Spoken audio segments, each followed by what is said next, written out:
आगे साहब, अगर बात इस युद्ध विराम को लेकर की जाए तो इस युद्ध विराम के बाद जो आ, मालवाहक नावें वहां से जाती हैं, अगर उन लोगों को बात करें जो व्यापारी जो उनका सामान वहां से जाता है, उनकी सुरक्षा कितनी सुनिश्चित होती नजर आएगी, या अभी भी वहां से व्यापार करना, काला सागर से व्यापार करना असुरक्षित रहेगा? क्योंकि कई मौकों पर हमने देखा त्यागी साहब कि युद्ध विराम तो हुआ लेकिन सीज फायर का उल्लंघन जो है दोनों देशों की तरफ से किया गया। जी सर, हम आशा करते हैं कि ये जो सीज फायर का समझौता हुआ है ये जी लागू हो, लेकिन ये लागू होता हुआ दिखाई नहीं दे रहा। क्या 2022 में समझौता नहीं हुआ था? 2022 में समझौता हुआ था कि अफ्रीका में, वेस्ट एशिया में उस समय अन्न के दाम बहुत बढ़ गए थे, तो स्पेशल समझौता किया गया था कि जहाजों को आने जाने दिया जाएगा, ब्लैक सी के अंदर फ्री मूवमेंट होगा। लेकिन उन्हीं जहाजों में हथियार आने लगे, तो फिर 2023 में इस समझौते को रशिया ने लिफ्ट कर लिया। क्या इससे पहले ये समझौता नहीं हुआ था कि एक दूसरे के देश में एनर्जी स्ट्रक्चर, इंफ्रास्ट्रक्चर पर और दूसरे इंफ्रास्ट्रक्चर के ऊपर हमले नहीं किए जाएंगे? लेकिन यूक्रेन ने रशिया के एंजल बेस के ऊपर भी किए, यानी कि इंफ्रास्ट्रक्चर, और रिफाइनरी पे भी किए, यानी कि एनर्जी। ऐसे ही रशिया ने भी यूक्रेन पे हमले किए। और अब ये समझौता हुआ, इस समझौते में पहला तो पॉइंट यही है कि वो तो शामिल ही नहीं है। जी जब दो अपोजिंग पार्टी एक दूसरे के सामने नहीं बैठती, तो तीसरा आदमी जो बात बोलता है उसमें कहीं ना कहीं लोच रह जाता है। अब लोच को यहाँ से समझिए। जैसे ही ये समझौते की डील वाशिंगटन ने अनाउंस की, रशिया ने अनाउंस कर दिया, कहने लगे हमारे जो बैंक्स हैं, हमारे जो प्रोड्यूसर हैं, हमारे जो एक्सपोर्टर हैं, जो फूड और फर्टिलाइजर को व्यापार करते हैं, उनके ऊपर से सैंक्शंस रशिया हटाए। और अमेरिका ने एक लाइन ये लिख दी थी उसमें समझौते में कि रशिया के इंटरनेशनल व्यापार का ख्याल रखा जाएगा। तो जेलेंस्की ने तुरंत बोल दिया कि रशिया के ऊपर सैंक्शंस हटनी नहीं चाहिए, बल्कि और लगनी चाहिए। और उसने कहा कि इतना ही नहीं, मुझे हथियार और देने चाहिए। अब अगर ये सीज फायर की तरफ बढ़ रहे हैं, तो हथियार क्यों मांग रहे हैं?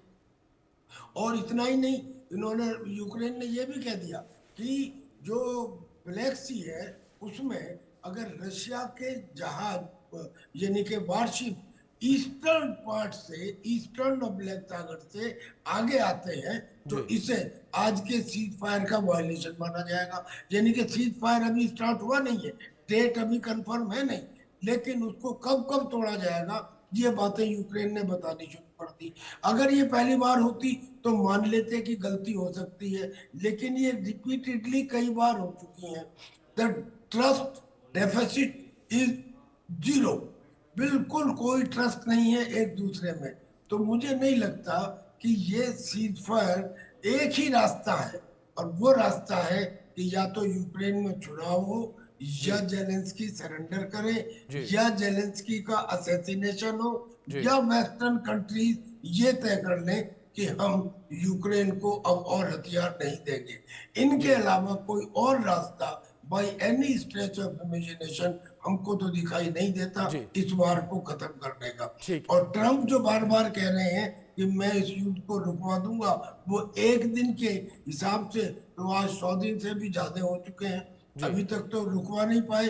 बल्कि ट्रंप के आने के बाद में और नए लड़ाई झगड़े और शुरू हो गए हैं। क्या इसराइल और हमास में जो सो कॉल्ड शांति थी, ब्रीच हुई कि नहीं हुई? जी ठीक है। इसराइल इसराइल बिल्कुल जी। बिल्कुल त्यागी साहब, इन्हीं शब्दों के साथ मैं वापस आऊंगा आपके पास, लेकिन इस बीच निपुण जी मैं आपका रुख करूंगा, बात करूंगा इस युद्ध विराम को लेकर कि नाटो और यूरोपीय संघ की जो रूस के प्रति नीति रही है, क्या उस नीति में बदलाव देखने को मिलेगा? क्योंकि पूरे युद्ध के दौरान यहां पर एक कड़ा रुख जो है अपनाया गया, लगातार रूस पर भी दबाव बनाने का प्रयास किया गया, लेकिन रूस जो वो मानता नजर नहीं आया। रूस ने हमले जो है लगातार अपने जारी रखे थे यूक्रेन के ऊपर। देखिए, अब मेरे को जो लगता है, जो आपने प्रश्न किया, बहुत शानदार आपका प्रश्न है। जी और ये काफी दिनों से चर्चा में भी चल रहा है। जी नाटो जो है, नाटो मुझे लगता है कि ये भूतकाल का विषय हो जाएगा। जी और भविष्य का अगर नाटो होगा उसमें अमेरिका नहीं होगा, मुझे ऐसा जी लगता है। क्योंकि एलन मस्क ने भी करीब 1 मंथ पहले जी। एक को पोस्ट किया था एक्स पर, और हम देखें डोनाल्ड ट्रम्प ने इस बात को बोला था। देखिए अमेरिका ये कहता है कि 900 बिलियन का हमारा डिफेंस बजट है, और उस डिफेंस बजट का 2/3 हम केवल यूरोप की सिक्योरिटी के लिए खर्च कर देते हैं। वाई? हम ये ऐसा क्यों कर रहे हैं? एलन मस्क का कहना ये था, जो मैंने उनका ट्वीट पढ़ा उस पर उनका कहना ये था, जो एक्सपोज उन्होंने किया था, कि हम अगर अपने डिफेंस बजट को आधा कर दें और उस बजट को हम स्पेस की ओर लेकर जाएं, तो स्पेस में हम अपना पैसा खर्च करें, तो उससे अमेरिका को ज्यादा हित है, ज्यादा इंटरेस्ट है, ज्यादा लाभ है। तो मैं मान के चल रहा हूँ कि इस प्रकार के स्टेटमेंट, और खुद मैं देख रहा हूँ कि यूरोप के अंदर इस बात को लेकर अफरा तफरी है। यूरोप की अगर हम बात करते हैं, यूरोप ने अपना डिफेंस बजट बढ़ाने की बात कर दी है, कि सारे यूरोपियन कंट्रीज जो हैं वो अपना डिफेंस बजट 30% तक बढ़ाएंगे। ये सबके बीच में क्या हो गया है, तय हो गया कि हम 30% अपना बजट बढ़ाएंगे। और उसमें ये लग रहा है देखने में, जो जी। फ्रांस ने डील किया है, कि फ्रांस लगातार क्या कर रहा है, उसको लीड दे रहा है कि फ्रांस क्या करेगा। क्यों? देखिए बिकॉज क्या है कि ईयू से ब्रेक्सिट के कारण ब्रिटेन तो हो चुका है बाहर, और फ्रांस क्या है, अब ईयू का पार्ट है। तो फ्रांस ये कह रहा है कि सारे के सारे यूरोपियन कंट्रीज को रूस से बचने के लिए क्या हो जाना चाहिए, फ्रांस के अम्ब्रेला में आ जाना चाहिए, न्यूक्लियर अम्ब्रेला में आ जाना चाहिए। जर्मनी को तो न्यूक्लियर वॉरहेड देने की बातचीत तक चल रही है। तो मैं देख रहा हूँ कि जो इस प्रकार का